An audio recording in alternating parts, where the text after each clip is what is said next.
नामैव केवलं कलो नष्टैव नष्टैव नष्टैव गतिरन्यथा।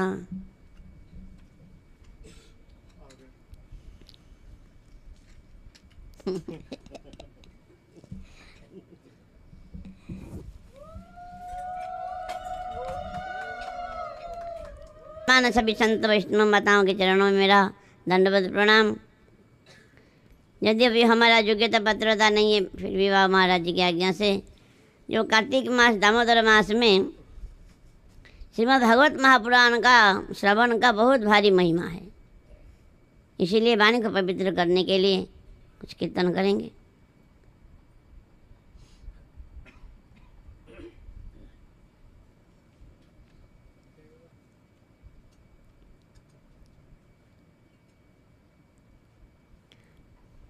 हम श्रवण कर रहे थे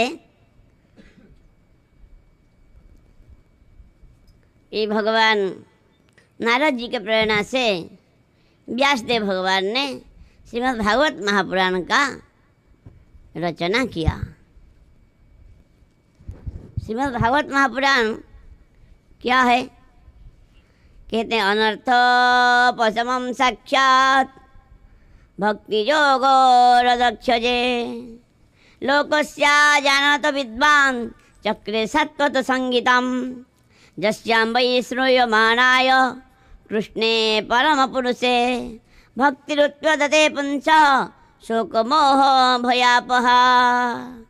ये अनर्थ का नाश करने वाला है और भक्ति योगों का विधान करने वाला है। लोग जानते नहीं, लोग साधारण लोग ये बात जानते नहीं। इसलिए व्यासदेव भगवान ने कृपा करके श्रीमद् भागवत महापुराण का रचना किया। और जो श्रवण करने से भगवान के चरणों में, परम पुरुष भगवान श्री कृष्ण के चरण में भक्ति उत्पन्न होगा और मोह माया संसार बंधन से मुक्त होकर के नित्य धाम में, नित्य लीला में प्रवेश कर पाएंगे। व्यासदेव भगवान ने ये ग्रंथ रचना किया और अपने निवृत्ति परायण अपने पुत्र सुखदेव गोस्वामी को अध्ययन कराया। सुखदेव गोस्वामी कौन है? कहते हैं क्रीड़ा सुकोयम वृषभानुजाया पवित्र चंचु प्रिय चुंबनेन एकांतको नन्य रहस्य पाठी निकुंज प्रसाद सदा निवासः। राधा रानी का वृषभानुजाया, राधा रानी का क्रीड़ा सुख है। राधा रानी को ठाकुर जी का लीला कथा श्रवण कराते हैं सुखदेव गोस्वामी। क्रीड़ा सुख है राधा रानी का, और राधा रानी उनको अच्छा अच्छा फल खिलाती है और पवित्र चंचु प्रियोचम बने न प्रसन्न हो जाती है। राधा रानी उनका श्री कृष्ण का लीला कथा श्रवण करके प्रसन्न हो जाती है। ये राधा रानी का क्रीड़ा सुख है।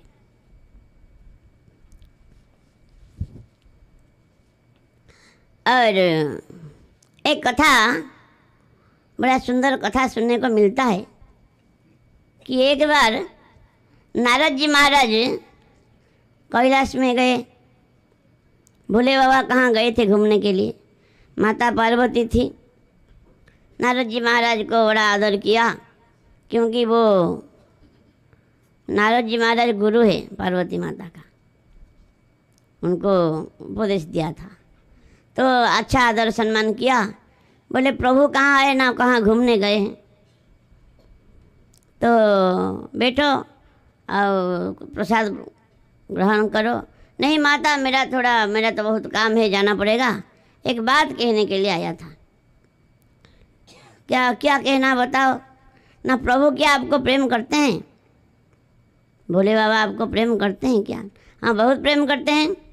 ये प्रश्न आपने क्यों पूछा? बोले प्रेम तो करते हैं, लेकिन थोड़ा कपड़ रख देते हैं। भोले बाबा थोड़ा कपड़ कर देते हैं। क्या कपड़ किया बताओ? बोले छोटे मुंह में बड़े बात क्यों बोलूँगा, नहीं बोलना तो पड़ेगा, बोलो। बोले नहीं, आपने कभी पूछा है गले में जो मुंड का माला क्यों धारण किए हैं? बोले बाबा आपने पूछा कभी पार्वती माता को? बोले नारद जी। बोले मैं तो पूछा नहीं। पूछ के देखो बताएंगे नहीं, पूछो बताएंगे नहीं। तो ठीक है, ऐसा कह के चले गए। प्रभु आएंगे, रुको थोड़ा, नहीं मेरा बहुत काम है, जाना पड़ेगा। वो नारद जी महाराज चले गए। भोले बाबा आए तो पहले ही पूछ लिया पार्वती माता ने। बोले स्वामी बताइए, आपके गले में मुंड का माला है, ये क्या है? किसका मुंड है? किसका मुंड का माला है? बोले कि ये प्रश्न आपने क्यों पूछा, कभी तो पूछा नहीं था। बोले नहीं बताओ ना, कोई आया था क्या यहाँ कोई आया था क्या? बोले नारद जी का ये सब काम है। हाँ, बोले हाँ नारद जी आए थे। बोले छोड़ो छोड़ो वो बात, क्या जरूरत, ना बताना ही तो पड़ेगा। बोले नहीं देखो देवी, ये प्रेमी भक्तों का मुंड का माला है, इसमें तुम्हारा भी कुछ माला है, तुम्हारा भी कुछ मुंड इसमें है। मेरा मुंड कहाँ से? ना हर कल्प में तुम्हारा जन्म होता है और तुम शरीर छोड़ देते हो तो मुंड में माला बना लेता हूँ। बोले आप कभी मरते नहीं क्या? ना मैं तो मरता नहीं कभी, अमर हूँ मैं अमर हूँ। बोले तो कैसे आप कैसे अमर हो गए? मैं अमर कथा सुना हूँ ना, मैं अमर कथा सुना हूँ इसलिए अमर हो गया, मुझे भी अमर कथा सुनाइए। बोले अमर कथा कैसे सुनाऊँगा, सबके सामने तो कहने लायक नहीं हूँ, क्योंकि सब अमर हो जाएंगे तो कैसे संसार चलेगा। बोले सुना, ठीक है चलो। भोले बाबा पार्वती माता नंदी विराजमान होके नंदी के ऊपर गए, साथ में गण भी गए, गणेश जी गए। कुछ दूर जाने के बाद गणों को रास्ते में रख दिया। बोले तुम यहीं रहो, आगे तुम नहीं जा सकते। फिर कुछ देर दूर जाने के बाद गणेश जी को भी छोड़ दिया, फिर अपना सर्प सब छोड़ दिया। क्यों? भोले बाबा और पार्वती माता गए जहाँ अमरनाथ है, वहीं पर अमर कथा भोले बाबा ने पार्वती माता को सुनाया। बोले मैं जब सुनाऊंगा तुम हूँकार भरना, हूँ कहना तो मैं आगे सुनाता जाऊँगा। ठीक है। तो भगवान की लीला कथा चर्चा श्रीमद् भागवत महापुराण जो है अमर कथा है। श्रीमद् भागवत महापुराण भोले बाबा ने पार्वती माता को सुनाया। कहते हैं कथा सुनते सुनते उनका समाधि लग गया। दसवां स्कंद का कथा सुनते सुनते उनका समाधि लग गया। तो हुंकार नहीं भरने से कथा बंद हो जाएगा। वहाँ पर एक तोता बैठा था पेड़ में, एक पेड़ में तोता बैठा था।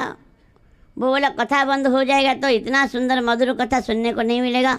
तो वो हुंकार भरने लगा। हुंकार भरने लगा तो जब कथा संपूर्ण हुआ, भोले बाबा आँख खोले, देखा कि पार्वती जी तो समाधि में है और हुंकार कौन भर रहा है, देखा एक तोता है। तो अमर कथा सुन लिया, कोई सुनना नहीं चाहिए, सुन लिया तो उसको मारने के लिए भोले बाबा पीछे पीछे गए। वो तोता आगे आगे गए और व्यासदेव भगवान का जो आश्रम है वहाँ पर चले गए तोता। भोले बाबा पीछे पीछे आए। व्यासदेव भगवान ने भोले बाबा को देखा, बड़ा आनंद हुआ, पूजा सत्कार आदि किया। भगवान कैसे आपका दर्शन मिल गया हमको? न एक तोता आपके यहाँ आया है, न हाँ आया है, न क्यों आप क्या काम है, न उसको मारना पड़ेगा। वो अमर कथा सुन लिया। अमर कथा का महिमा क्या है? न अमर कथा जो सुनेगा अमर हो जाएगा। तो आप तो बोल रहे हैं अमर हो जाएगा, अमर को आप कैसे मार सकते हैं? आप भी तो मार नहीं सकते क्योंकि वो अमर हो गया। तो उनका पत्नी बटिका माता उनके गर्भ में प्रवेश कर गए तोता। वही सुखदेव गोस्वामी है। वही सुखदेव गोस्वामी 12 साल तक माता के गर्भ में रहे। व्यासदेव भगवान बोले आ जाओ बेटा, तुम्हारी माँ को बहुत कष्ट हो रहा है। बोले नहीं, माया से जो मुक्त है, जो माया का पति है, माया से मुक्त जो है वही बोलेंगे तभी निकलूँगा, नहीं तो यहीं पेट में आनंद ले रहा हूँ, भजन कर रहा हूँ, माया संसार में जाऊँगा, माया स्पर्श कर लेगा, पकड़ लेगा, मैं क्यों जाऊँगा। तो आए नहीं, तो फिर द्वारिकाधीश भगवान को ठाकुर जी को बुला के लेके गए। ठाकुर जी बोले मैं कह रहा हूँ निकलो, माया स्पर्श नहीं करेगा। बोले व्यासदेव भगवान बोले तो तब निकले नहीं, क्यों। बोले तुमको खुद माया स्पर्श किया है, तुम्हारा पत्नी को कष्ट हो रहा है, तुमको चिंता हो रहा है। तो भगवान सुखदेव गोस्वामी आए। सुखदेव गोस्वामी जन्म लेके ही घर छोड़ के चले गए। तो व्यासदेव भगवान ने श्रीमद् भागवत महापुराण का रचना किया।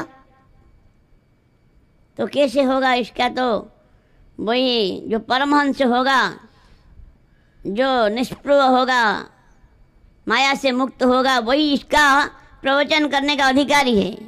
मायाग्रस्त जीव प्रवचन करने का अधिकारी नहीं है। तो इसीलिए भोले जो व्यासदेव भगवान पीछे पीछे भाग रहे थे, पुत्र पुत्र कह के पीछे पीछे भाग रहे थे। उनका कोई मोह नहीं था, पुत्र के प्रति मोह नहीं था, वो तो अपराध होगा। व्यासदेव भगवान का मोह हो गया कहने से। क्यों, जैसे सिंघिनी का दूध सोने का बर्तन में रहेगा, नहीं तो उसका बच्चा का पेट में रहेगा, दूसरा बर्तन में रहेगा तो गल जाएगा। उसी प्रकार ये जो श्रीमद् भागवत महापुराण जो है कथा सिंघिनी का दूध जैसा है। तो ये सुखदेव गोस्वामी का ही इसका एकमात्र अधिकारी है। इसीलिए उनके पीछे पीछे व्यासदेव भगवान जा रहे थे। जिस समय शौनक जी महाराज कह रहे हैं, जिस समय सुखदेव गोस्वामी जा रहे थे और उनके पीछे पीछे व्यासदेव भगवान जा रहे थे, एक नदी में, सरोवर में देवांगनाएं स्नान कर रही थी। सुखदेव गोस्वामी को देखकर वस्त्र नहीं पहने, लेकिन व्यासदेव भगवान को देख के वस्त्र पहनने लगी वो देव स्त्रियाँ। बोले अरे मैं तो वृद्ध हूँ, अब मेरा बेटा जवान है, वो तो पूरा दिगंबर है, उसको देखकर आप लोगों ने वस्त्र नहीं पहना, मुझे देख के क्यों वस्त्र पहन लिया। तो कहते हैं दृष्ट्वानुजंत मृषिमात्मजमप्यनग्नं देवोर्या परिदधुर्न सुतस्य चित्रं तद्वृक्ष्य पृच्छति मुनौ जगदुस्तवस्ति स्त्रीपुंभिदान तु सुतस्य विविक्त दृष्टे।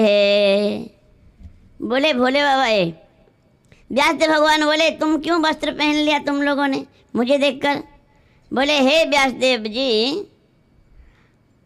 हम मानते हैं कि आपका बेटा जवान है, आप वृद्ध है, लेकिन वो आपका पुत्र जो सुखदेव गोस्वामी है वो जान नहीं पाते हैं कोई कौन पुरुष है कौन स्त्री है, वो जानते ही नहीं, सर्वत्र ब्रह्म दृष्टि उनका, इसलिए उनको देखकर हमने वस्त्र नहीं पहना। आपका अभी भी स्त्री पुरुष भेद है, इसलिए आपको देखकर हमने वस्त्र पहन लिया।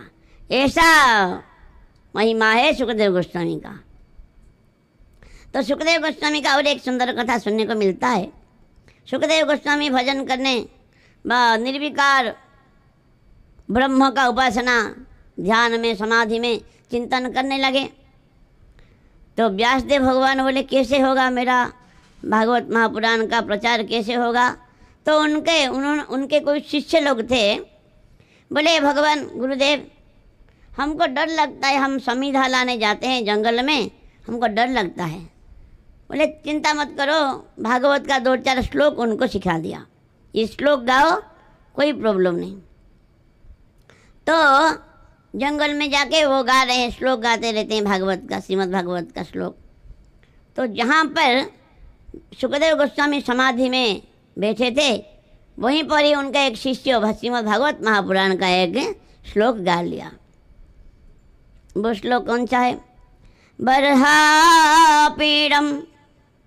नटवर बपुः कर्णयः कर्णिकारं बिभ्रदवासः कनककपिशं वैजयन्तीं च मालां रन्ध्रान् वेणुरधरसुधया पूरयन् गोपवृन्दै बृन्दारण्यं च पदरमणं प्राविशद्गीतकीर्तिः। भगवान मोर पंख सिर पर धारण किए हैं, नटवर जैसा वेश है, कान में कनेल का फूल है, और बिजली के समान चमचमाता हुआ पीताम्बर धारण किए हैं, और वैजयंती माला है गले में, और बंसी बजाते बजाते वृंदावन में प्रवेश कर रहे हैं। उनके सखा लोग उनका कीर्ति का गायन कर रहे हैं। उनका तो समाधि टूट गया, समाधि खुल गया उनका, सुखदेव गोस्वामी का। ऐसा भी रूप हो सकता है क्या? ऐसा भी रूप हो सकता है क्या? ऐसा सुंदर रूप है तो उनको प्रेम करेंगे हम। फिर ज्ञानियों का तुरंत अपने मन में कंट्रोल कर लेते हैं मन को। बोले नहीं नहीं, रूप सुंदर होने से क्या होगा, गुण सुंदर होगा, इसमें कोई गारंटी है क्या? सुंदर रूप हो सकता है, गुण भी होना चाहिए ना, खाली रूप तो होने से चलेगा नहीं। फिर समाधि में बैठ गए।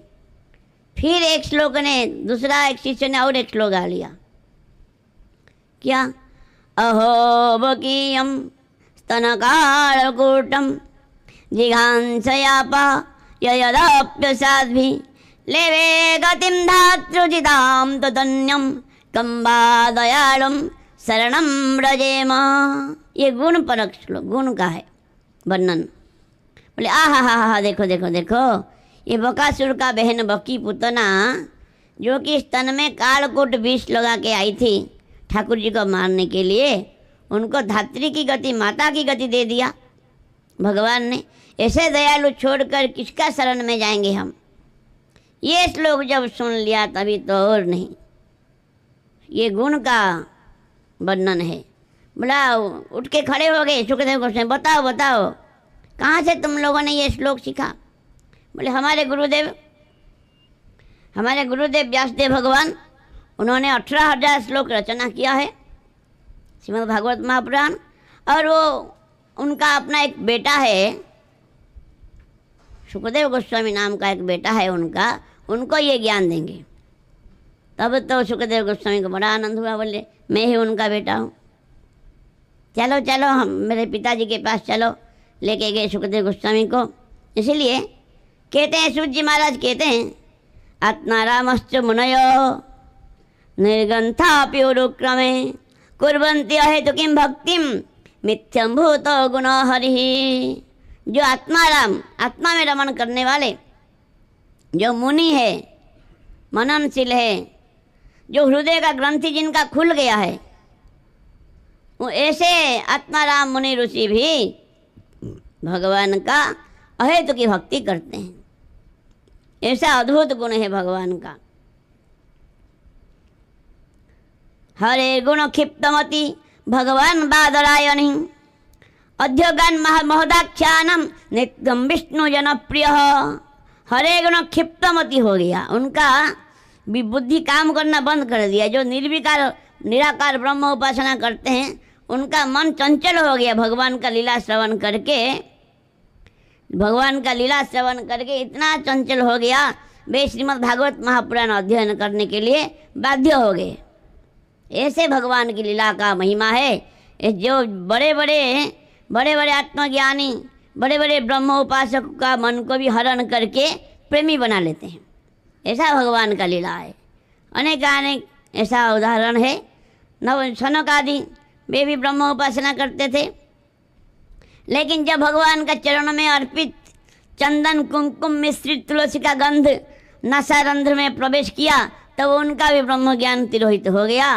वे भी, उनके शरीर में अश्रुकंभ पुलक आदि विकार दिखने लगा। तस्यारविंद नयनस्य पदारविंदम किंजल्कमिश्र तुलसी मकरंद वायो अंतर्गत स्वविवरेण चकारते सम संख्यवमक्षरजुषाम अभिचित्त तन्मह।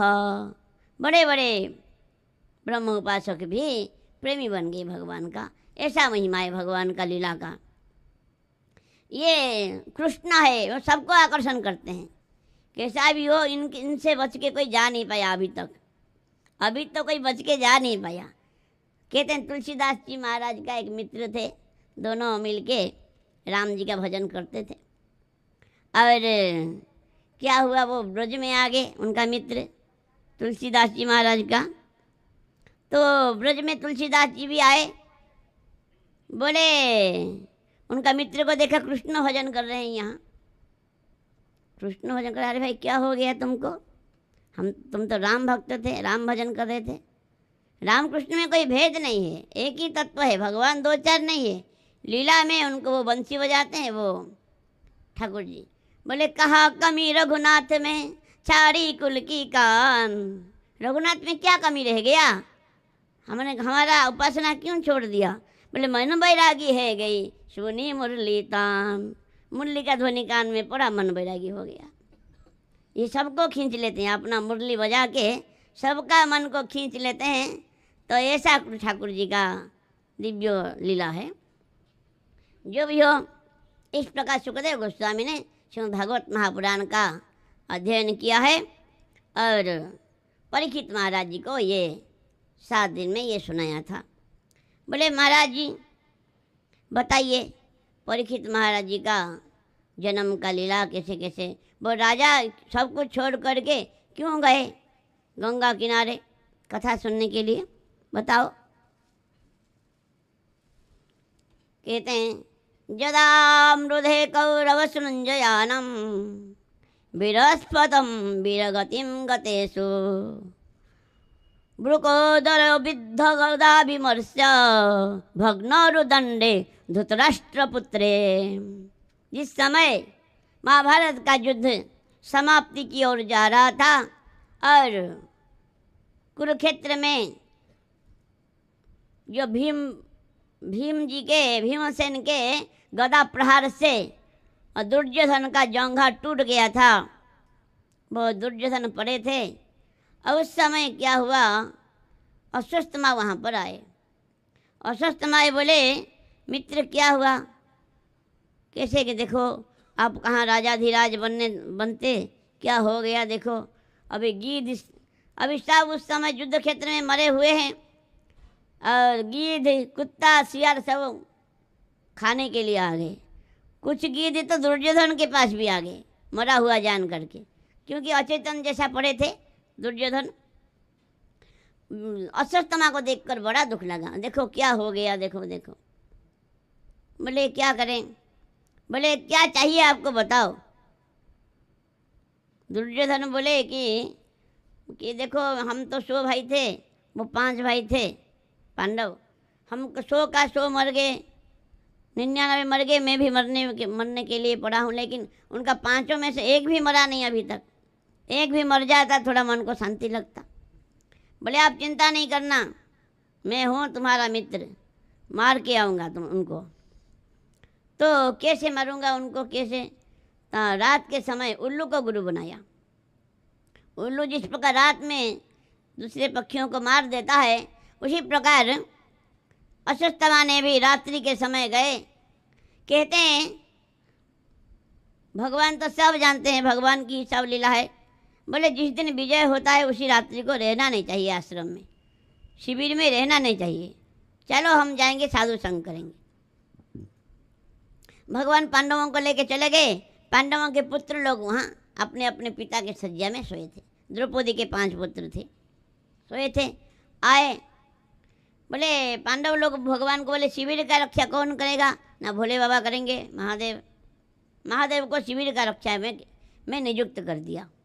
तो अश्वत्थामा आए तो महादेव थे, जाने नहीं दिया अंदर। युद्ध हुआ, युद्ध में अश्वत्थामा हार गए। अश्वत्थामा भी महादेव का ही, रुद्र का ही अवतार है। तो फिर स्तुति किया अश्वत्थामा ने महादेव का। बोले आप कृपा कीजिए, क्या चाहिए बताओ ना, आप आशीर्वाद दो, मैं सबको मार दूंगा, सोते हुए जो सो रहे हैं सबको मार दूंगा, और आपका चंद्रहास खड्ग मुझे दीजिए। तो तथास्तु बोल दिया भोले बाबा ने, खड्ग भी दे दिया, सबको मार दिया। वो जो धृष्टद्युम्न को भी तो बड़ा मारा, मार दिया, और भी जो जो थे, और पांडवों के 5 पुत्रों को भी मार दिया। बड़ा प्रसन्न होके आए अश्वत्थामा, आए दुर्योधन के पास, मित्र मैंने मार दिया, 5 पांडवों को मार दिया। बोला कैसे मार दिया, इतना आसानी से। बोला भीमसेन का सिर लेके आओ मेरे पास। तो भीमसेन का सिर ला के दिया, तो हाथ में दबाया तो फूट गया। बड़ा दुर्योधन बोले कि मैं तो गदा में प्रहार करता था, भीमसेन के सिर की सर के ऊपर कुछ नहीं होता था, हाथ में दबाने से मर गया। अरे मूर्ख, तूने तो हमारा वंश को ही निर्मूल कर दिया, पांडवों को नहीं मारा, पांडवों के पुत्रों को तुमने मार दिया। इतना कह के मर गए। दुर्योधन भी शरीर छोड़ दिया। अभी तो डर गए, अश्वत्थामा डर के भागने लगे। पांडव लोग जब आए देखा कि मरे हुए हैं, सब 5 पुत्र मरे हुए हैं। बड़ा दुख हुआ। द्रौपदी बड़ा दुख में रोने लगी बहुत। और अर्जुन ने बोले देवी तुम रोना मत, मैं वो दुष्ट को मार के उनका सिर के लेके आऊँगा, उसके सिर के ऊपर पैर रख के तुम स्नान करना, तुम चिंता नहीं करना। तो अर्जुन गए, भगवान कृष्ण को सारथी बना करके गए, और अश्वत्थामा ने ब्रह्मास्त्र छोड़ा। अर्जुन ने भगवान के कहने पर ब्रह्मास्त्र छोड़ के दोनों ब्रह्मास्त्र को लौटा दिया, क्योंकि अश्वत्थामा को ब्रह्मास्त्र चलाना आता था, लौटाना आता नहीं था। लौटा दिया, फिर बांध दिया।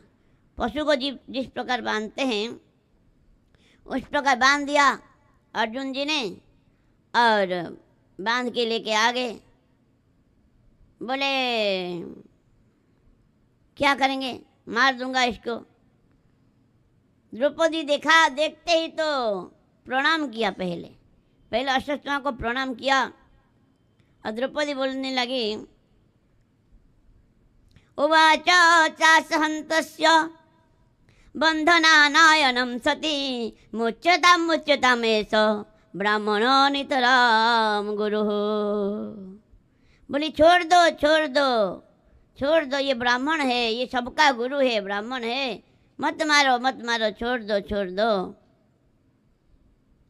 सहन नहीं कर पाई, ब्राह्मण को बांधा हुआ और सहन नहीं कर पाई द्रौपदी। बोली छोड़ दो। जिस प्रकार मैं अपने पुत्रों के मरने से जिस प्रकार तड़प कर रो रही हूँ, मैं नहीं चाहती कि इनका माता गौतमी कृपी पुत्र के विरह में रोए, मैं नहीं चाहता हूँ। ये साक्षात आपका गुरुदेव व्यासदेव, ये जो द्रोणाचार्य ही आए हैं अश्वत्थामा के रूप में। क्यों? आत्मावश आए थे पुत्र, पिता ही पुत्र के रूप में जन्म लेते हैं। तो छोड़ दो, क्या करेंगे? युधिष्ठिर महाराज बोले छोड़ दो, सब बोले छोड़ दो। भीमसेन बोले मत छोड़ो, मार दो इसको। ये आतताई है, आतताई कौन? जो घर में आग लगा देता और बच्चों को मार देता आदि, जो उसको आतताई कहा जाता है। आतताई को मार देना चाहिए, नहीं तो और पाप करेगा। बोले क्या करेंगे? भगवान की तरफ देखा अर्जुन जी ने, बोले ब्रह्मबंधु न हंतव्य आतताई वदारहना। ब्राह्मण पतित भी हो, मरने की योग्य नहीं है, कोई मारना नहीं चाहिए, और आतताई को छोड़ना नहीं चाहिए। 2 प्रकार बात बोल दिया भगवान। कहते हैं ये टेढ़ी टांग वाला कभी सीधा कहता नहीं, घुमा फिरा कर ये कहते हैं। बोले 2 प्रकार बोल दिया, ब्रह्म बंधु को मारना नहीं चाहिए, ब्राह्मण पतित ब्राह्मण को भी मारना नहीं चाहिए, और आतताई को छोड़ना नहीं चाहिए। क्या करेंगे? अर्जुन जी भी पक्का चेला ठाकुर जी का, गीता का ज्ञान लिया था। बोले उसको, ब्राह्मण को शरीर से मारने का विधान नहीं है, उनका अपमान कर देना, शिखा सहित मुंडन कर देना, यही उनका अपमान करना ही हत्या के बराबर है। इसीलिए अर्जुन जी ने उनका मणि को निकाल दिया। जन्मजात एक मणि था अश्वत्थामा के सिर, मणि को निकाल दिया और धक्का और शिविर से निकाल दिया। इस प्रकार हुआ। फिर युधिष्ठिर महाराज जी राजा बने, बहुत अच्छा हुआ। यज्ञ भी किया, अश्वमेध यज्ञ 3 अश्वमेध यज्ञ किया युधिष्ठिर महाराज जी ने। और इधर सब काम तो हो गया। ठाकुर जी अभी जाना जाना चाहते हैं द्वारिका।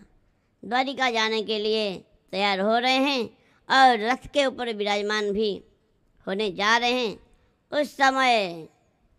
उस समय तो उत्तरा, जो अभिमन्यु की पत्नी उत्तरा, दौड़ती हुई आई, रोती रोती ठाकुर जी के चरणों में गिर के रोने लगी। स्तुति किया, पाहि पाहि महायोगी देव देव जगतपते, नान्यम तदभयम पश्ये यत्र मृत्यु परस्परम।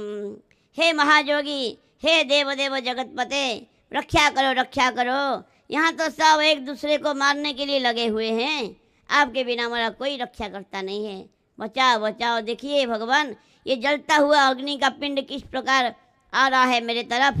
ये चाहे मुझे मार दे, लेकिन मेरा गर्भ में जो संतान है उसको ना मार पाए। आप बचाइए बचाइए प्रभु बचाइए। भगवान तुरंत रथ से नीचे कूद पड़े और पंचु पांडवों को मारने के लिए भी ब्रह्मास्त्र छोड़ा था। अश्वत्थामा ने अपने सुदर्शन चक्र से ब्रह्मास्त्र को, तेज को शांत कर दिया। भगवान खुद उत्तरा के गर्भ में प्रवेश कर गए और फिर भगवान के आगे क्या, ब्रह्मास्त्र क्या करेगा। ब्रह्मास्त्र से भगवान ने बचाया है, परीक्षित महाराज जी को बचाया है भगवान ने। और इस प्रकार फिर भगवान रथ में बैठकर जाने के लिए तैयार हो रहे हैं। उस समय कुंती माता देखो इतना बड़ा ठाकुर जी इतना कृपा किया, हमको इतना बचाया। अभी अभी हमारा वंश नाश होने वाला था, उसको बचाया, लेकिन कोई उनको धन्यवाद भी नहीं देता है कोई। तो कुंती माता आई, आकर के प्रणाम किया, भगवान को प्रणाम किया। बोले बुआ जी, आप क्यों प्रणाम करती हो मुझे? मैं तो आपका भतीजा हूँ, मैंने कितने बार प्रणाम किया, आपने आशीर्वाद दिया, अभी क्यों आप मुझे उल्टा प्रणाम कर रही हो? बोले मैं जानता हूँ तुम कौन हो।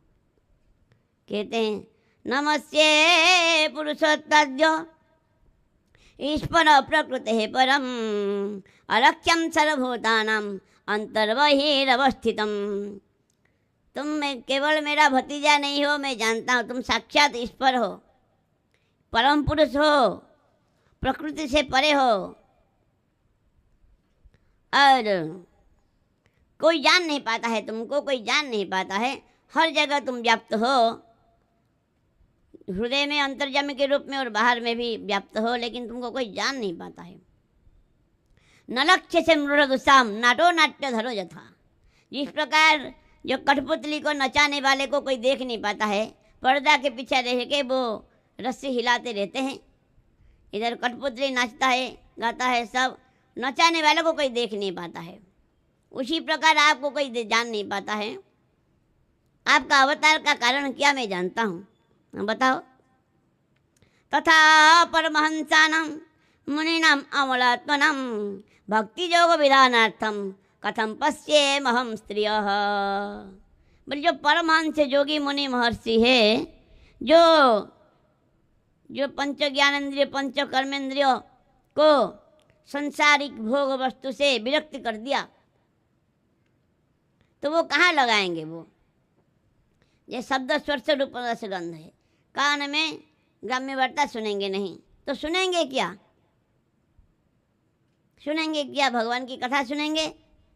आँखों में विषय वार्ता संसारिक चीज देखेंगे नहीं, देखेंगे क्या? आँख का भगवान देना व्यर्थ हो जाएगा। तो भगवान को और उनका प्रेमी प्यारे संत वैष्णव का दर्शन करेंगे, मुख में उनका गुण कीर्तन करेंगे, उनका चरणामृत अधरामृत पाएंगे। ये इसलिए वो भगवान ने सोचा, जो हे भगवान, जो संत महापुरुष जो निवृत्ति हो गए संसारिक भोगों से, मन को निवृत्ति कर दिया, वो कहाँ लगाएंगे? इसीलिए आपने ऐसा मधुराति मधुर लीला किया। जो श्रवण करते हैं, कीर्तन करते हैं संत महापुरुष लोग, इसीलिए आपने जो अवतार ग्रहण किया है। आगे कुंती माता कहती है, कृष्णाय वासुदेवाय देवकी नंदनाय च नंद गोप कुमाराय गोविंदाय नमो नमः। हे कृष्ण, सबको आकर्षण करने वाले कृष्ण, आप मेरे भैया वसुदेव का पुत्र है, इसलिए आपको वासुदेव कहते हैं। और मेरी भाभी देवकी का आप लाडले हो, इसलिए देवकी नंदन आपको कहते हैं। और नंद बाबा का आप कुमार हो, इसलिए आपको नंद गोप कुमार कहते हैं। हे गोविंद, हे गैयाओं को पालन करने वाले, रक्षा करने वाले, और हे गोविंद मैं आपको प्रणाम करता हूँ। आगे कहती नमो पंकज नाभाय, नमो पंकज मालिने, नमो पंकज नेत्राय, नमस्ते पंकजांघ्रये। पूरा कमल का सेट पूरा भगवान का शरीर में। नमो पंकज नाभाय, पंकज नाभ पद्मनाभ है, भगवान के नाभि से कमल प्रकट हुआ था जिसमें ब्रह्मा जी का सृष्टि हुआ। नमो पंकज मालिने, कमल का माला धारण किए हैं आप। नमो पंकज नेत्राय, आपका नेत्र जो है कमल जैसा है। और नमस्ते पंकजांघ्रये, आपका चरण कमल में कमल का चिन्ह है। इस प्रकार बड़ा सुंदर स्तुति किया। कुंती महारानी कहती है, हे भगवान, जिस प्रकार देवकी मेरी भाभी देवकी को आपने अनेक प्रकार कष्ट से, जो कंस का कष्ट से हमारे भैया भाभी को बचाया था, उसी प्रकार हमको भी आपने अनेक प्रकार कष्ट से बचाया। भीम को 20 लड्डू खिला दिया था, जहर का लड्डू, उससे आपने बचाया। लक्षागृह दहन से आपने बचाया, वनवास के कष्ट से बचाया, बड़े बड़े राक्षसों से आपने हमको बचाया, कुरुक्षेत्र के युद्ध में आपने हमको, हमारे बच्चों को बचाया। अभी अभी हमारा वंश नाश होने वाला था, उससे भी, अश्वत्थामा के ब्रह्मास्त्र से भी आपने हमको बचाया। इसलिए भगवान, मुझे पता चलता है कि विपद ही अच्छा है, विपद हमेशा आना चाहिए। विपद संतु न सस्वत तत्र तत्र जगद्गुरु, भवतो दर्शनम जश्चात् अपुनर्भव दर्शनम। विपद ही हमेशा, बार बार विपद ही आता मिलता रहे हमको। क्यों ना, विपद में भी आपका दर्शन होता है। अब आपका दर्शन होने के बाद फिर भव सागर में आना नहीं पड़ता है। कुंती महारानी विपद नहीं मांगा था, विपद में दर्शन होता है इसलिए विपद मांगा। इस प्रकार कुंती महारानी स्तुति किया। आगे कहती है, जन्मेश्वर्य सुत श्री रेदमान मदह पुमान, नय अर्हत्य विधातुम वै तुम अकिंचन गोचर। जो उच्च कुल में जन्म लेना, ऐश्वर्य प्राप्त करना, ज़्यादा ज्ञान प्राप्त होना, ज़्यादा रूपवान होना, धनवान होना आदि आदि जिसमें है, वो तो आपका भक्ति कर नहीं पाते हैं। अभिमान आ जाता है, घमंड, बहुत घमंड आ जाता है। और तुम अकिंचन गोचर, आप जो दीनहीन निष्किंचन है, उनको ही आप सहज में प्राप्त हो जाते हो। इसलिए हे भगवान, ऐसा कृपा करना। और एक बात कुंती माता बोली, हे भगवान, मेरा थोड़ा मोह हो गया। स्नेहपासम इमाम छिंदी यथा वृष्णिषु पंडुषु, ये मेरा पुत्र पांडवों के प्रति मेरा थोड़ा आसक्ति रह गया है। और मेरा जो पिता के घर, मेरा भाई वसुदेव आदियों की तरफ थोड़ा आसक्ति हो गया है। ये आसक्ति को नष्ट कर दीजिए। जिस प्रकार गंगा जी का धारा निरवच्छिन्न भाव से समुद्र में मिलती है, उसी प्रकार मेरा हर वृत्ति, मेरा मन का हर वृत्ति आप में ही जाके मिले, ऐसा कृपा करना। बड़ा सुंदर स्तुति किया कुंती माता ने भगवान का। और कहते हैं, हे भगवान, जो आपका कथा श्रवण करते हैं, आपका नाम रूप कीर्तन करते हैं, कथा कहते हैं, आपका चिंतन करते हैं, मनन करते हैं, ऐसे जो भक्त लोग हैं वो अचिरे अनायासी भव सागर से पार करके आपको नित्य काल के लिए प्राप्त हो जाते हैं। इस प्रकार बड़ा कुंती माता ने बड़ा सुंदर स्तुति किया है। भगवान बड़ा प्रसन्न हो गए, खुश हो गए, बोले ठीक है बुआ जी, मैं अभी नहीं जाऊंगा। इस प्रकार बोल के भगवान लौट गए, फिर से इंद्रप्रस्थ हस्तिनापुर में लौट गए और गए नहीं, द्वारिका गए नहीं। फिर क्या हुआ, इधर युधिष्ठिर महाराज जी को मोह हो गया।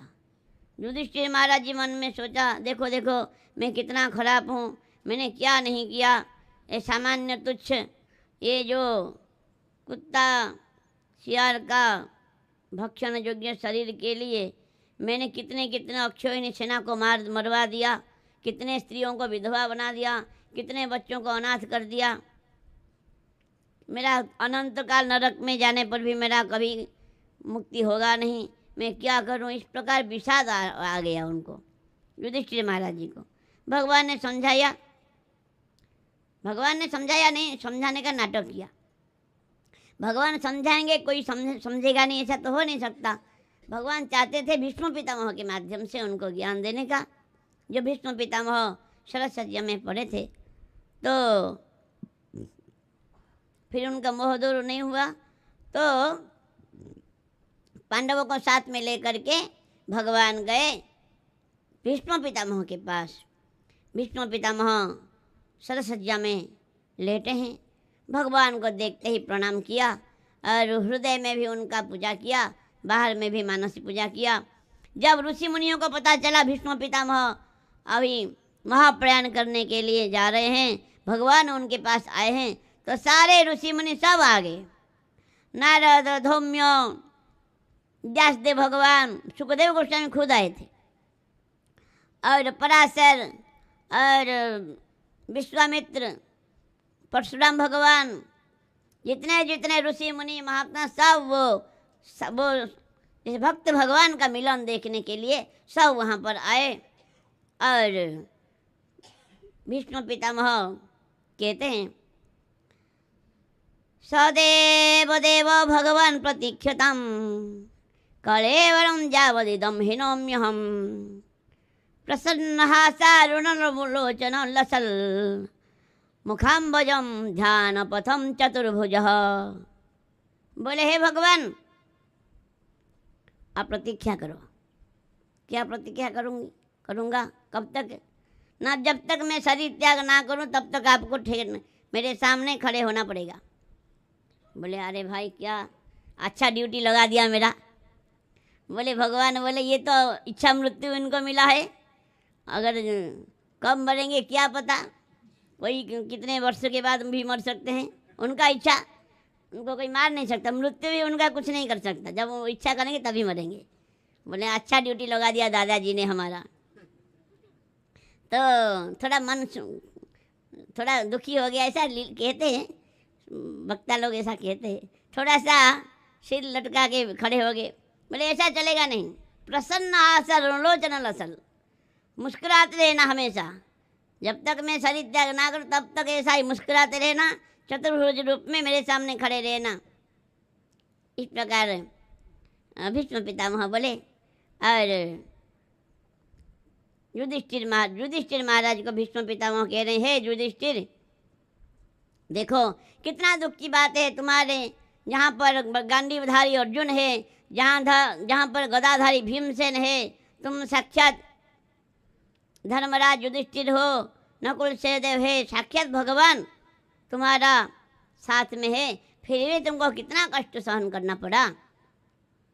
जिनको तुम मामा का बेटा मानते हो और जिनको प्रेम के कारण तुमने सारथी बना दिया, दूत बना दिया, क्या क्या नहीं बनाया उनको, लेकिन तुम जानते हो ये साक्षात भगवान है, ये साक्षात भगवान है और मनुष्य लीला अभी कर रहे हैं। और तुम चिंता नहीं करना, भगवान की सारे लीला है। हमारा कर्तृत्व अभिमान के कारण हमको कर्म का फल भोगना पड़ता है। जस्य नाम कृतो भाव बुद्धि जस्य न लिप्यते हंतार्थभिमान लोका न हंत्यति न निबध्यते। कर्ताभिमान के कारण हमको भोक्ता बनना पड़ रहा है। कर्ता बनेंगे तो भोक्ता भी बनना पड़ेगा, तो इसलिए तुम कर्ता मत बनो, भगवान ही सब कर रहे हैं, ऐसा सोचो। फिर युधिष्ठिर महाराज जी को राजधर्म, दान धर्म, स्त्री धर्म, मुक्ति धर्म, मोक्ष धर्म, सारे धर्म के बारे में ज्ञान दिया और विष्णु सहस्त्र नाम का भी उपदेश भीष्म पितामह जी ने दिया था युधिष्ठिर महाराज जी को, सुनाया। तो फिर भीष्म पितामह ने अपना मन को स्थिर करके भगवान का चिंतन किया और भगवान का स्तुति किया। भीष्म पितामह कह रहे हैं, इति मतिरुपकल्पित वितृष्णा भगवती सात्पत्व पुंगमे विभुम्ने सुसुखमुपगते क्वचित् विहरतुं प्रकृति मुपयसी यद्भव प्रवाह। हे भगवान, आप तो अपने नित्य धाम में, आनंद धाम में नित्य निवास कर रहे हैं, नित्य स्वरूप में आप स्थित हैं, लेकिन ये सृष्टि का परंपरा चलाने के लिए आप ये प्रकृति को अंगीकार करके यहाँ पर लीला कर रहे हैं। आप जो लीला कथा श्रवण कीर्तन करके जीव माया मोह से मुक्त हो पाएगा, इसलिए आप अवतार लेते हैं। हे भगवान, मेरा अंतिम समय में मेरा जो बुद्धि को आपको अर्पण कर रहा हूँ, नाना प्रकार की साधना करके मेरा बुद्धि सती बुद्धि है, असत्य नहीं है, इसमें विषय का कोई रंच मात्र भी नहीं है, इसलिए मेरा ये पवित्र सती बुद्धि को मैं आपको अर्पण करता हूँ। कोई कहते हैं कि मेरा बेटी एक है, मेरा पुत्री को आप विवाह कीजिए, आप हमारा जमाता बन जाइए। भगवान बोले आप तो बाल ब्रह्मचारी हो, आपका पुत्री कहाँ से आया?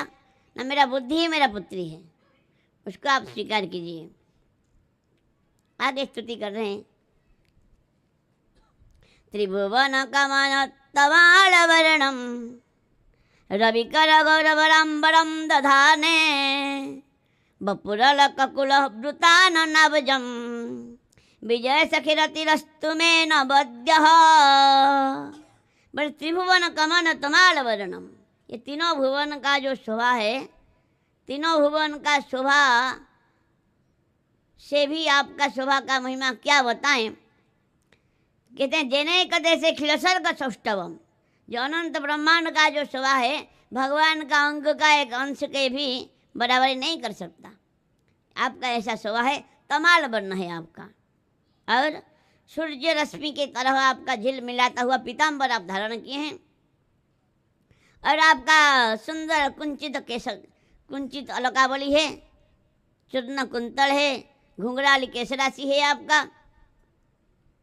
और हे भगवान, हे अर्जुन का सखा, मैं आपके चरणों में बार बार प्रणाम करता हूँ। इस प्रकार बड़ा सुंदर स्तुति किया। विष्णु पितामह कह रहे हैं, हे भगवान, अर्जुन को मोह हो गया था, ये मेरा पिता, ये मेरा गुरु है, ये मेरा पितामह है, ये मेरा भाई है, इनको मैं कैसे बद्ध करूँगा? तो आपने उनका मोह नष्ट के लिए आपने गीता का ज्ञान आपने दिया था। और अर्जुन जब बोला सेनयोर्भयोर् मध्य रथम स्थापयामि अच्युत, बोले हे अच्युत, उभय सेना के बीच में मेरा रथ को स्थापन करो। तब आपने सेना के बीच में रथ रखा, और आपने दृष्टि मात्र से ही शत्रु पक्ष का सारे शक्ति आपने ले लिया, हरण कर लिया, सारे आयु को हरण कर लिया। ऐसे भगवान ही मैं आपको बार बार प्रणाम करता हूँ। हे भगवान, आपने प्रतिज्ञा किया था मैं अस्त्र धारण नहीं करूँगा, मैंने भी प्रतिज्ञा किया था मैं अस्त्र धारण करा दूंगा आपको। क्या कोई किसी का सामर्थ्य है कि भगवान सत्य संकल्प भगवान का प्रतिज्ञा को झूठा कर दे? लेकिन हे भगवान, आपका भक्त वात्सल्य इतना है कि ये मेरा प्रतिज्ञा रक्षा करने के लिए आपने अपना प्रतिज्ञा तोड़ दिया। रथ के पहिया को चक्र के भांति आप हाथ में ले लिया, और जिस प्रकार एक हाथी को मारने के लिए जिस प्रकार सिंह झपट्टा मारता है, उस प्रकार आप मेरे ऊपर कूद पड़े, मेरे तरफ कूद पड़े। पृथ्वी कांप गया, आपका उत्तरीय नीचे गिर गया, और आपका जो केसराशि घोड़ा के खुरे से उड़ने वाले धूल से धूसरित हो गया। और अर्जुन जी आपका चरण पकड़ के रुक जाओ केशव, मत मारो, इस प्रकार आपको प्रार्थना कर रहे थे। उस समय मैं अपना तीर मारकर आपका शरीर को क्षत कर दिया था। हे भगवान, इतना होने पर भी मैं आतताई हूँ, मैं आपके ऊपर अस्त्र चलाया था, इतना होने पर भी आपका कितना कृपा, कितना दया है। देखिए कि मैं अभी शरीर छोड़ के जा रहा हूँ, इसलिए आप साक्षात दर्शन देने के लिए मेरे सामने आप उपस्थित हुए हैं। इस प्रकार पितामह भीष्म ने बड़ा सुंदर ही स्तुति किया। बोले भगवान ठाकुर जी का बड़ा सुंदर स्तुति किया। बोले अभी रासलीला का चिंतन किया। पितामह भीष्म शरद सज्जा में पड़े हैं, रासलीला का चिंतन कर रहे हैं। कहते हैं ललित गति विलास बल गुहास प्रणय निरीक्षण कल्पितो रोमाना कृतमनुकृत बद्य उन्मुदान्धा प्रकृति मगन किल जस्य गोप बधुवः। बोले हे भगवान, आपका जो त्रिभंग भंगिमा ठानी है, आपका जो चाल है, ललित चाल है आपका, और सुंदर मुस्कान है, मंद मुस्कान, तिरछी चितवन, आपका जो सुंदर रूप को देखकर ब्रज की गोपियां तो पागल जैसे हो गई। और वो ऐसा हो गई कि आपके प्रेम में पागल हो गए और आपके साथ रासलीला किया। बीच में उनका थोड़ा अभिमान आ गया कि हम पृथ्वी में सर्वश्रेष्ठ है, जैसे साक्षात भगवान, साक्षात जो त्रिभुवनपति है वो हमारा सेवा कर रहे हैं। तो अभिमान हो गया, तो आप रासलीला छोड़ के अंतर्ध्यान हो गए थे। तब गोपियाँ पागल हो गई, विभोर हो गई आपके विरह में ऐसा, और वो आपका लीला का ही अनुकरण करने लगी। अपने कोई कृष्ण मान करके आपका लीला का अनुकरण किया और आपने उनको दर्शन दे के फिर उनके साथ आपने लीला विहार किया था। हे भगवान, मैं आपको बारंबार प्रणाम करता हूँ। इस प्रकार भीष्म पितामह ने भगवान का बड़ा ही सुंदर स्तुति किया है। और फिर उत्तरायण का समय आया। उत्तरायण का इंतजार किया था, तो भगवान भीष्म पितामह ने भगवान का स्तुति किया। भगवान सामने ही खड़े हैं, भीष्म पितामह के सामने खड़े हैं, और भगवान का मुख कमल को दर्शन करते करते वो शरीर छोड़ करके नित्य धाम में प्रवेश किया। जय पितामह भीष्म जी महाराज की जय। भीष्म पितामह ऐसा महापुरुष थे कि उनका कोई संतान नहीं था। उन्होंने तो विवाह किया नहीं था, लेकिन कहते हैं आज भी अगर कोई श्राद्ध करता है, तर्पण करते हैं, पहले पितामह भीष्म का पहले तर्पण करेंगे, पूजा करेंगे, उनको पहले जलांजलि देंगे। क्यों ना, जैसे भगवान का भक्त बन गए। जा को कृपा करे रघुराई, ता को कृपा करे सब कोई। तो कहने भगवान का प्रेमी बन गए, भक्त बन गए, तो सारे ब्रह्मांड का, सारे जगत का पितामह बन गए। केवल पांडवों का पितामह नहीं है, सारे जगत का पितामह बन गए। इसलिए उनको आज भी तर्पण किया जाता है और उनको आज भी जलांजलि दिया जाता है। इस प्रकार पितामह भीष्म नित्य धाम में प्रवेश किए, उनका संस्कार किया गया और अंत्येष्टि क्रिया सब उनको जो किया वो किया गया। फिर पांडवों ने, ऋषि मुनियों ने अपने अपने आश्रम में चले गए, पांडव लोग फिर अपने शिविर में चले गए। कितना सौभाग्य है भगवान का, तुम सामने हो मेरे, मेरा दम ही निकल जाए। हम गीत गाते हैं, राधे इस जीवन की बस एक तमन्ना है, तुम सामने हो मेरी, मेरी दम ही निकल जाए। ये हो गीत हम गाते हैं, होना चाहिए। राधा तो करुणामयी होगा, लेकिन पितामह भीष्म का देखिए, भगवान के सामने ही शरीर छोड़ा। तीनों युग में हमारे तीनों भाग्यवान हुए हैं।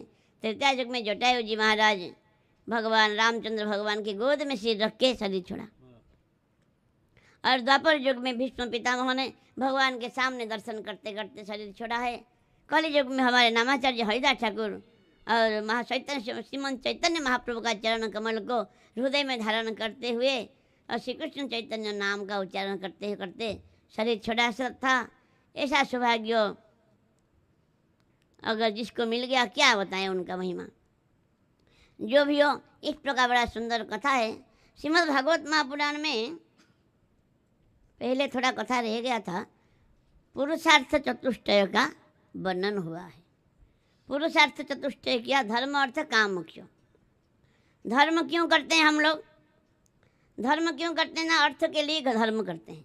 धर्म करेंगे तो पुण्य होगा, तो अर्थ मिलेगा, भोग मिलेगा, स्वर्ग का सुख मिलेगा, आदि आदि। अर्थ क्यों? अर्थ किसके लिए ना, काम के लिए, कामना पूर्ति के लिए अर्थ चाहिए। मन में कुछ इच्छा है तो कामना पूर्ति के लिए अर्थ चाहिए। अगर धर्म का फल अर्थ है, अर्थ का फल अगर काम है, तो काम का फल मोक्ष है क्या? कामना का फल क्या मोक्ष है क्या? नहीं है। धर्म किसके लिए? अर्थ किसके लिए? धर्म करने के लिए। धर्म किसके लिए? ना मोक्ष के लिए, व भगवत प्राप्ति के लिए धर्म है, वो साधना करना चाहिए। और जीवन किसके लिए? जीवन है, जीवन तो तत्व जिज्ञासा, तत्व जिज्ञासा के लिए जीवन है, जो परमात्मा तत्व को जानने के लिए जीवन है। तो तत्व क्या है? वदन्ति तत्तत्त्वविद तत्व ज्ञान मद्वयम ब्रह्मेति परमात्मेति भगवानिति शब्दते। कि तत्व जो है एक ही, तत्व एक ही है, एक ही तत्व। कोई ब्रह्म कहते हैं, कोई परमात्मा कहते हैं, कोई भगवान कहते हैं। कहते हैं एक बार क्या हुआ, द्वारिका में सब द्वारिकावासी लोगों ने देखा, सुधर्मा सभा में सब बैठे हैं, देखा आसमान में कोई ज्योति आ रहा है, आसमान से ऊपर से कोई ज्योति आ रहा है। तो थोड़ा सा नीचे आए तो देखा ज्योति के अंदर कोई आकार दिखाई दिया, तो कोई है, महात्मा महापुरुष कोई है। फिर जब नीचे आए देखा तो साक्षात नारद जी महाराज है, तो ये तो हमारे नारद जी है। तो कहने का मतलब वही एक तत्व है, ज्ञानियों के लिए वही ब्रह्म है, और योगियों के लिए वही परमात्मा है, भक्त के लिए भगवान है। भगवान देखे, भगवान दास बन जाते हैं, नौकर बन जाते हैं, द्वारपाल बन जाते हैं, लेकिन ब्रह्म कभी कभी किसी का दास बने ही क्या? ब्रह्म तो निराकार ब्रह्म है। इसलिए हमारे जो भक्ति मार्ग को श्रेष्ठ बताया गया। क्यों? कहते हैं भक्ति मार्ग जो है वो कहते हैं मीठा शरबत है। कोई बीमारी हुआ है, हमको बीमारी हुआ है, हम डॉक्टर के पास जाएंगे, डॉक्टर बोलेंगे इसका 2 दवाई है, कड़वा चिरायता पियो या मीठा शरबत पियो, दोनों में बीमारी ठीक होगा। तो हम क्या पिएंगे? अगर बीमारी ठीक होगा तो हम मीठा शरबत ही पिएंगे, कड़वा चिरायता थोड़ी कोई पीने का इच्छा करेगा, मीठा शरबत ही पीने का इच्छा करेंगे बीमारी ठीक के लिए। तो हमको जो भव रोग लगा हुआ है उसका कड़वा चिरायता है, जो बिना खाए पिए नाक दबा करके सांस रोक करके बड़ा कष्ट करके क्लेशोधिक तरस्ते सम अव्यक्त शक्त चेतसम, गीता में भगवान बोले क्लेशोधिक तरस्ते सम अव्यक्त शक्त चेतसम, अव्यक्ता है गति दुखम देह पदवीर वाप्यते। क्लेश होता है, बहुत कष्ट होता है, बहुत कष्ट होता है, इतना आसान नहीं। जम नियम आसन प्राणायाम प्रत्याहार ध्यान धारणा समाधि, इतना निर्विकल्प समाधि इतना आसान नहीं। भक्ति का मार्ग बड़ा आसान है। भगवान का प्रेम में नाम कीर्तन करो, हरे कृष्णा कृष्णा कृष्णा हरे हरे, हरे राम राम राम हरे हरे, हरे कृष्णा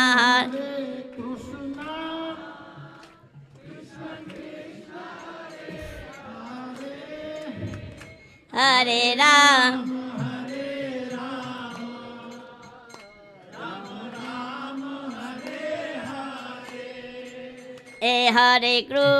हरे कृष्णा कृष्णा कृष्णा हरे हरे, हरे राम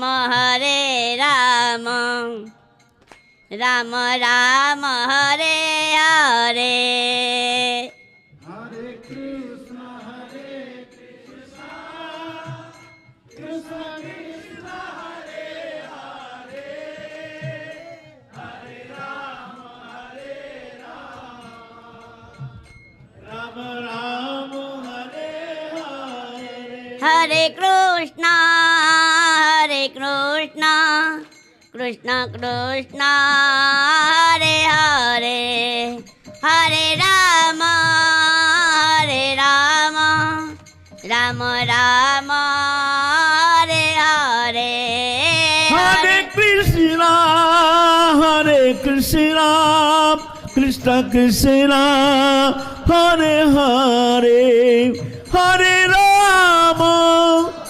राम राम राम हरे हरे, हरे कृष्णा कृष्णा कृष्णा हरे हरे, हरे राम राम राम हरे हरे हरे कृष्णा कृष्ण कृष्ण हरे हरे हरे राम राम राम हरे हरे। जय श्री राधे श्याम। तो ये है मीठा शरबत, ये है मीठा शरबत। मीठा शरबत पियो, आनंद में कीर्तन करो, कितना आनंद आता है। लेकिन जो दूसरे जो है, हम किसी का निंदा नहीं करते हैं, लेकिन कष्ट तो है, कष्ट तो बहुत करना पड़ता है। इसीलिए कड़वा चिरायता क्यों पी रहे हो, कहते हैं संत महापुरुष कह रहे हैं, कड़वा चिरायता क्यों पी रहे हो, मीठा शरबत पियो, रस पियो, रस पियो। रस क्या है? पीबो तो भागवतम रसमालयम। श्रीमद् भागवत की कथा है, मीठा शरबत है। मीठा शरबत पान करो, भगवान का नाम है मीठा शरबत, भगवान की लीला कथा है मीठा शरबत। इसलिए जो ये पान किया वो, और क्या बताएं, वाणी का गति नहीं वहाँ तक। इसलिए और आज यहाँ पर कथा को विश्राम देते हैं। कथा में त्रुटि विच्युति हो तो क्षमा चाहता हूँ। परम पूज्य बाबा महाराज के चरणों में अनंत कोटि दंडवत प्रणाम करके कथा को विश्राम देते हैं। वंशा कल्पतरुभ्यश्च कृपा।